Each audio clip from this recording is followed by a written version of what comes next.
ఈ ప్రభుత్వం వచ్చిన తర్వాత 50,764 కోట్ల రూపాయలు పింఛన్ల కింద ఖర్చు పెట్టిన ప్రభుత్వం ఈ ఎన్డీఏ ప్రభుత్వం. ఇది దేశంలోనే ఒక రికార్డు. డీబీటీ ప్రోగ్రాంలో అతిపెద్ద ప్రోగ్రాం అని చెప్పి నేను మీకు తెలియజేస్తున్నా. ఇందులో మీరు ఒకసారి చూస్తే 59% అంటే 29,951 కోట్ల రూపాయలు మా ఆడబిడ్డలకే ఇచ్చామంటే అది నేను ఆనందపడుతున్నా.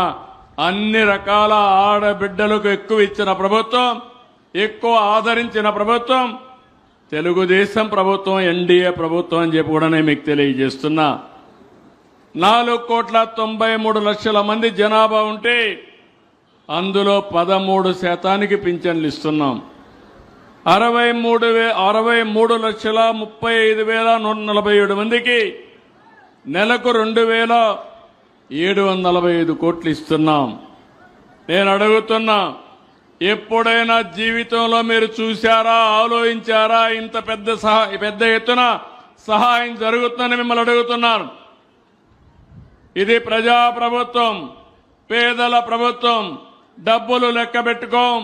పేదల సమక్షమే పరమావధిగా మీకు న్యాయం చేస్తానని మరొక్కసారి మీ అందరికీ హామీ ఇస్తున్నాను.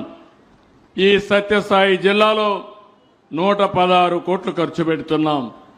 2,64,000 మందికి ప్రతి నెల ఈ పింఛన్లు మీకు అందజేస్తున్నాం. ఒక కదిరి సత్యప్రసాద్ గారు, కదిరికుంట ప్రసాద్ గారు ఉండే ఈ నియోజకవర్గంలో 43,000 మందికి 19 కోట్ల రూపాయలు, తలుపల మండలంలో 6,777 మందికి 3,05,00,000 రూపాయలు, పెద్దన్నవారిపల్లిలో 756 మందికి 33 లక్షలు ప్రతి నెల ఇచ్చే ప్రభుత్వం ఈ ఎన్డీఏ ప్రభుత్వం అని చెప్పి కూడా నేను మీకు తెలియజేస్తున్నా.